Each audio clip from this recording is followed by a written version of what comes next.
हैदराबाद के इलाके कोठी में वाक़ विश्व हिंदू परिषद के दफ्तर के पास उस वक्त कशीदगी पैदा हो गई जब वीएचपी के कारकुनों ने गौकशी के खिलाफ एहतजाज करते हुए पुराने शहर में बकरीद के लिए लाए गए जानवरों को आज़ाद कराने के लिए एक प्रोग्राम की कोशिश की। इस दौरान पुलिस ने सैकड़ों एहतजाजियों को गिरफ्तार कर लिया। वीएचपी ने मुतालबा किया कि मुल्क में गौकशी की ममानियत से मुताल्लिक़ कानून को सख्ती से नाफिज किया जाए।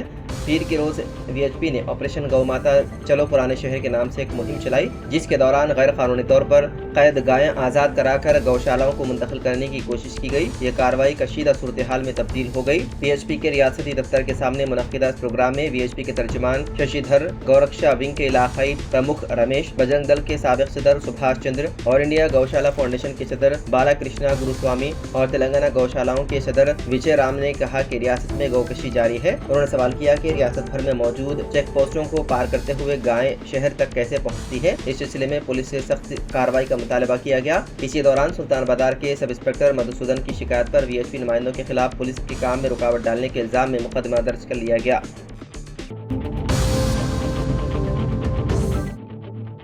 हिंदुस्तान में कोरोना वायरस के मामलात एक बार फिर तेजी से बढ़ने लगे हैं। मरकजी वजारत सेहत के मुताबिक मुल्क भर में फ़ाल कोरोना केसेस की तादाद 4026 तक पहुँच गई है, जो तशवीश का बाइस है। गुज़िश्ता 24 घंटों के दौरान कोरोना से 5 मजीद मरीजों की मौत हो गई है। ये अमवात केरला, महाराष्ट्र, तमिलनाडु और मगरबी बंगाल में हुई। तमाम मरीज पहले से मुख्तलिफ बीमारियों में मुब्तला थे। वजारत सेहत के मुताबिक इस वक्त दिल्ली में 393, गुजरात में 397, कर्नाटक में 311, केरला में 1414, महाराष्ट्र में 494, उत्तर प्रदेश में 138, तमिलनाडु में 215 और मगरबी बंगाल में 372 फाल केसेस मौजूद हैं। माहिरीन के मुताबिक कोरोना वायरस के नए केसेस में इजाफे की अहम वजह NB181 सब वेरिएंट है, जो ओमिक्रॉन का नया रूप है। Indian council of medical research ने तस्दीक की है कि वेरिएंट तेजी से फैलता है और उसमें कई जीनियाती तब्दीलियां मौजूद हैं, मगर ये उमूमी तौर पर हल्की अलामत पैदा करता है। इस वेरिएंट की आम अलामत में बुखार, खांसी, गले में खराश, जिस्म में दर्द, सर दर्द, नाक बहना, थकान और भूख न लगना शामिल है।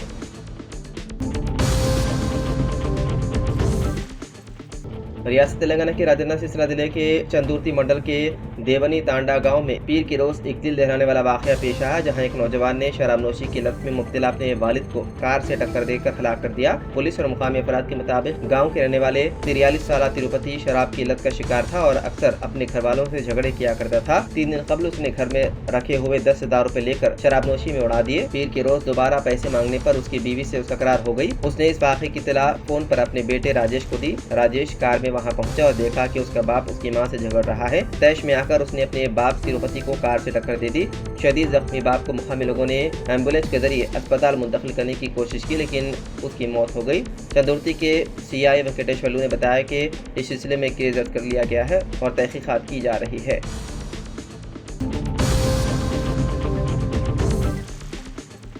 BRS के कारगुजार सदर KTR ने कहा कि पार्टी सदर व साबिक वज़ीर आला KCR ने तेलंगाना के 4 करोड़ अवाम के ख्वाबों को शर्मिंदा ताबीर करने के लिए महात्मा गांधी से तहरीक हासिल की और एक अकेले सिपाही के तौर पर जद्दोजहद का आगाज़ किया। उन्होंने कहा कि मुतादिद रुकावटें बर्दाश्त करने के बाद तेलंगाना रियासत को हासिल किया गया। ये बात KTR ने अमेरिका के शहर डलास में मुनक़्क़िदा तेलंगाना यौम तासीस और BRS के 25 साला जश्न की तकरीब से खिताब करते हुए कही। इस शानदार तकरीब में बड़ी तादाद में NRIs ने शिरकत की, जबकि KTR बतौर मेहमान खुसूसी मौजूद थे।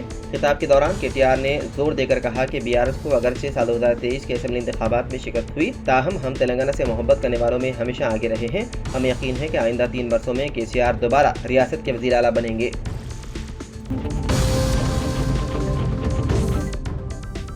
BRS के सदर व तेलंगाना के साबिक वज़ीर आला KCR 11 जून को जस्टिस PC घोष कमीशन के सामने पेश होंगे, जो कालेजपुरम लिफ्ट इरिगेशन प्रोजेक्ट के अमल में बेकायदगियों की तहकीकात कर रहे हैं। KCR को 5 जून को हाजिर होने के लिए कहा गया था, लेकिन उनकी दरख्वास्त पर कमीशन ने तारीख बदल दी। कमीशन ने 20 मई को KCR, साबिक वज़ीर T हरीश राव और BJP रुकन पार्लियामेंट इटेला राजेंद्र को नोटिस जारी किया था। BRS लीडर हरीश राव को 6 जून को तलब किया गया। इटेला राजेंद्र को 9 जून को कमीशन के सामने हाजिर होने की हिदायत दी गई। कमीशन की मियाद 30 जून 2024 को खत्म होने के बाद अब तक 7 बार तौसी की जा चुकी है। KCR, हरीश राव और इटेला राजेंद्र को नोटिस रियासती हुकूमत की जानिब से कमीशन की मुद्दत में मजीद 2 माह की तौसी के 1 दिन बाद जारी किया गया। कमीशन ने अब तक 100 से ज़ायद इंजीनियरों, बैरेजों से वाबस्ता रिटायर्ड और हाजिर सर्विस एहलकारों और दीगर का जायजा लिया। तेलंगाना के महकमे फायर सर्विसेज में एक नया फायर कमांड कंट्रोल सेंटर महकमे के आला ओहदेदारों ने शुरू किया है। ये मरकज तेलंगाना के रंगारेड्डी जिले के विट्टी नागोलापल्ली में वाक़ फायर ऑफिस में कायम किया गया, जहां video wall system, video wall controller और कंप्यूटर की मदद से रवानगी जैसे जदीद सहूलियात दस्तियाब हैं। इस निज़ाम की बदौलत पुलिस, GHMC, महकमे बिजली और वाटर बोर्ड जैसे दीगर महकमों के साथ हम आहंगी कायम हो सकेगी। जब कोई फ़ोन करता है तो GPS के जरिए मुताल्लिक़ा जगह की शिनाख्त होकर फौरी तौर पर फायर व्हीकल वहां पहुंच जाएगी। इसके साथ साथ मसनूई दहानत की मदद से ऑनलाइन तरीके से इमारतों को तेज़ी से फायर फाइटिंग NOC जारी करने की सहूलत को भी सरगर्म कर दिया गया है।